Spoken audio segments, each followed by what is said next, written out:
এই সমস্যাটা যদি আপনার বাচ্চারও থাকে তাহলে ভিডিওটি শেষ পর্যন্ত দেখুন। আসসালামু আলাইকুম এভরিওয়ান, সবাই কেমন আছেন? আশা করি খুব ভালো আছেন আর আমিও খুব ভালো আছি। আপনার বাচ্চাও কি এমন যে সবাই কোলে নিতে চায়, আদর করতে চায়, কিন্তু মা ছাড়া অন্য কারোর কোলে গেলেই কান্নাকাটি শুরু করে? এটা নিয়ে অনেকে অনেক রকম মন্তব্য করে, কিন্তু জানেন কি এর পিছনে খুব সুন্দর একটা কারণ লুকিয়ে আছে। আমার ছোট্ট সোনাটাও এমনই ছিল।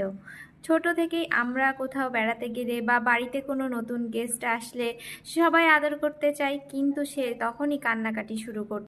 প্রথম প্রথম আমিও খুব চিন্তা করতাম এটা নিয়ে, যে সে হয়তো খুব লাজুক হবে বা মানুষের সঙ্গে মিশতে পারবে না। অনেক এমন সময় তো অনেকের অনেক রকম খারাপ কথাও শুনতে হয়েছে এটা নিয়ে। কিন্তু ধীরে ধীরে বুঝলাম এটা আসলে তার নিরাপত্তা বোধের প্রকাশ। এটা নিয়ে ভয় পাওয়ার কোনো ব্যাপার নেই। এটা শুধু তাকে একটু সময় দিতে হবে। সে একটু সময় চায়। সে জানতো সে মায়ের কাছেই সব থেকে বেশি নিরাপদ। এই জন্য সে মায়ের কাছ থেকে অন্য কারোর কাছে যেতে চাইতো না। কিন্তু অন্য কোনো মানুষ আসলে কিছু সময় পরে তাকে পর্যবেক্ষণ করে চিনে জেনে তারপরে একটু সময় নেওয়ার পরে কিন্তু ঠিকই আবার মিশে যায়। একদিন আমি যখন ওকে পার্কে নিয়ে গেলাম, দেখলাম আমার হাতটা খুব শক্ত করে ধরে আছে।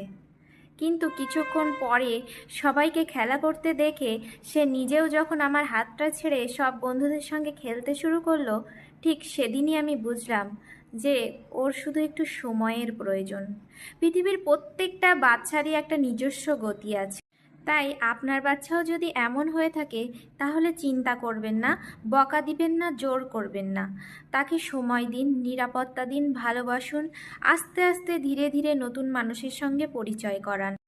আজ যে বাচ্চাটা মায়ের আঁচল ছেড়ে বেরোতে পারছে না, কাল হয়তো সেই বাচ্চাটি আত্মবিশ্বাসের সঙ্গে নিজের একটা পৃথিবী গড়ে নেবে।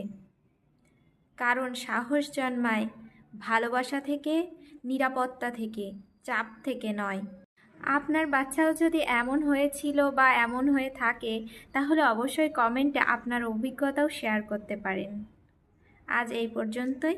ভালো থাকবেন, সুস্থ থাকবেন, বাচ্চার খেয়াল রাখবেন। আজ এই পর্যন্তই। ভালো লাগলে অবশ্যই একটা লাইক, কমেন্ট, শেয়ার করে পাশে থাকবেন। আমি কোনো অভিজ্ঞ নই, আমি জাস্ট আমার বাস্তব জীবনের অভিজ্ঞতা শেয়ার করি। আর হ্যাঁ, অবশ্যই একটা কমেন্ট করে যাবেন, কারণ আপনার একটা কমেন্ট আমার কাছে অনেক দামি। আপনার একটা ভালো কমেন্ট আমাকে নেক্সট ভিডিও বানাতে আরও বেশি উৎসাহিত করে। পরবর্তী ভিডিওতে কোন বিষয় নিয়ে আপনারা অভিজ্ঞতা জানতে চান সেটা অবশ্যই কমেন্ট করে জানাবেন। আল্লাহ হাফেজ, বাই বাই।